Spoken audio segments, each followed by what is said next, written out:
Saya selalu katakan begini, kalaulah seandainya agama Kristen itu yang benar, dengan tokohnya adalah Yesus, kemudian umat Kristen masuk ke dalam sorga, insya Allah umat Islam juga akan ikut masuk ke dalam sorga. Kenapa? Karena kita beriman kepada Yesus. Tetapi kalau Islamlah yang benar, dengan tokoh kita Nabi Muhammad yang juga mengimani nabi-nabi yang terdahulu, kemudian saudara kita umat Kristiani tidak beriman kepada kerasulan Muhammad, mohon maaf, terpaksalah saudara kita masuk neraka kalau kayak masuk surga. Ini untungnya menjadi umat Islam. Kenapa? Karena apa yang mereka imani kita imani juga, tetapi apa yang kita imani mereka tidak imani. Itulah perbedaan yang mendasar antara kita dengan umat Kristiani. Hanya persepsi tentang Nabi Isa, dia Tuhan atau Nabi. Berdasarkan ayat-ayat Alkitab yang sudah dipaparkan begitu banyak oleh Ustadz Insan Mokokinta tadi, ternyata ratusan ayat yang kontradiksi. Ada yang mengatakan Nabi Isa itu Tuhan, ada yang mengatakan dia Nabi. Oleh karena itu, saya ingin mengajak antum semua untuk merenung. Ketika kita berbicara Yesus itu Nabi atau Tuhan, apa yang menjadi parameter kita? Siapa yang paling punya otoritas membicarakan tokoh ini, Tuhan atau Nabi? Menurut hemat saya, yang paling punya otoritas bukan pribadi-pribadi, bukan manusia, bukan pendeta, bukan ustadz, tetapi yang paling punya otoritas membicarakan tokoh ini mestinya adalah sumber agama itu sendiri, yaitu Alkitab atau Al-Quran. Betul tidak? Harus sumber agamanya itu yang menjadi tolok ukur. Sekarang kita pertanyakan, dari dua kitab suci ini, Al-Quran maupun Alkitab, yang mana yang memenuhi kriteria sebagai sebuah kitab suci? Nah, ini perlu kita uji. Ini perlu kita uji. Kita capek bicara ngalur ngidul, mengangkat dalil-dalil. Kalau dalil itu tidak representatif, tidak rasional, saya pikir juga percuma. Sekarang kita harus bicara dari dua kitab suci ini. Kenapa dikatakan dia kitab suci? Coba Bapak Ibu saya tanya. Ada buku? Coba ada buku? Coba buku. Ya, itu aja, taruh, minjam dulu. Ya.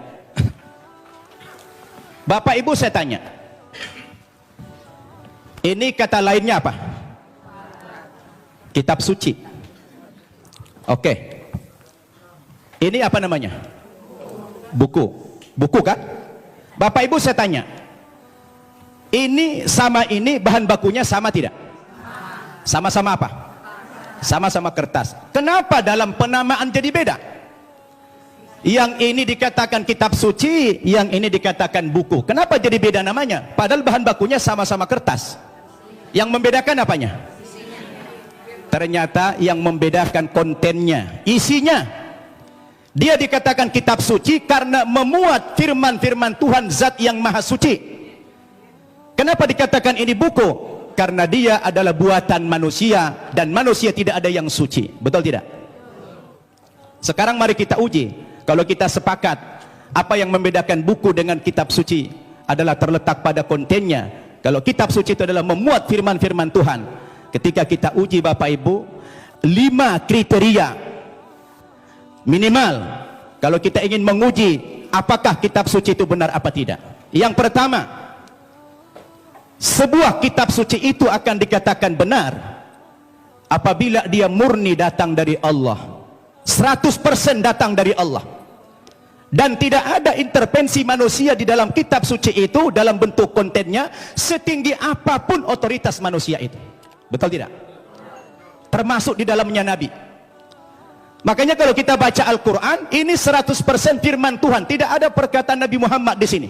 Perkataan Nabi Muhammad dimuat dalam hadis namanya. Tidak ada satu ayat pun di sini sumbangan Nabi Muhammad dalam bentuk isi. Ini adalah wahyu Tuhan 100%. Akan berbeda kalau kita baca ini Alkitab, di sini sudah tercampur, di sini ada perkataan Tuhan, di sini ada perkataan Nabi, di sini ada perkataan Rasul Paulus, di sini ada perkataan murid-muridnya, tercampur. Lalu di mana letak kesuciannya yang dikatakan kriteria kitab suci itulah murni datang dari Tuhan? Itu satu. Yang kedua, kriteria kitab suci itu dikatakan benar apa tidak? Apabila kitab suci itu ditulis pada zaman kitab suci itu datang, yang diterima oleh Nabi yang menerima kitab suci tersebut. Saya tanya, Al-Quran kapan ditulis? Ketika Nabi Muhammad masih hidup. Dia suruh sahabat menulis Al-Quran. Karena dia tidak bisa membaca, tidak tahu menulis, dia minta bantuan sahabat. Sahabat menulis. Dan dia hidup sezaman dengan Nabi. Begitu selesai ditulis oleh sahabat, dikonfirmasi tulisan dengan bacaan Nabi. Sama apa tidak? Di cross check. Supaya tidak terjadi manipulasi. Kenapa? Karena kitab suci itu jadi pedoman. Sekarang Alkitab kita tanya, kapan ditulis? Lalu siapa tokoh yang menerima Alkitab? Alkitab ditulis bukan pada zaman Nabi Isa masih hidup. Tapi sudah sekian puluh tahun, bahkan sekian ratus tahun. Yesus sudah tidak ada di dunia ini, baru ada pembukuan Alkitab. Terus bagaimana seorang penulis akan mengkonfirmasi kepada yang menerima wahyu itu? Maka kemungkinan terjadi manipulasi sangat mungkin. Sebab yang namanya wahyu itu haruslah dari Tuhan, tidak boleh dari rekayasa atau karangan manusia. Betul tidak? Dua itu kriteria, dan Alkitab gugur menurut hemat saya di situ. Yang ketiga, kriteria kebenaran sebuah kitab suci itu adalah seorang penulis wahyu secara moral haruslah orang yang jujur, terpercaya, bukan pendusta. Penulis Al-Quran adalah orang yang jujur. Sekarang penulis Alkitab, bagaimana Alkitab disandarkan kepada Yesus, disandarkan kepada Musa, disandarkan kepada Nabi yang lain, sementara sang penulis tidak pernah jumpa dengan yang menerima wahyu itu? Bagaimana ini? Maka gugurlah kesucian kitab tersebut. Kemudian yang keempat, kriteria kebenaran kitab suci itu adalah apabila isi kitab suci itu tidak kontradiksi, satu isi dia. Kalau sudah bertentangan satu ayat dengan ayat yang lain, lalu yang mana yang mau dipegang? Masa Tuhan menurunkan tuntunan pedoman hidup bagi manusia, tapi manusianya malah bingung. Yang ini mengatakan Yesus Tuhan, yang ini mengatakan Nabi. Loh, yang mana mau diikutin? Ternyata kalau kita baca Alkitab sendiri, tidak pernah kata-kata dari Yesus yang muncul pengakuan bahwa dia adalah Tuhan. Kalau kita baca dalam Injil Markus pasal 12 ayat 28 dan 29, ternyata Yesus sendiri mengatakan Tuhan itu adalah Allah yang Esa. Itu ada dalam Alkitab yang sudah dibaca oleh Pak Insan tadi. Lalu siapa yang mengatakan Yesus Tuhan? Itu Paulus ternyata. Yang mengatakan dia Tuhan itu Paulus, bukan Yesus.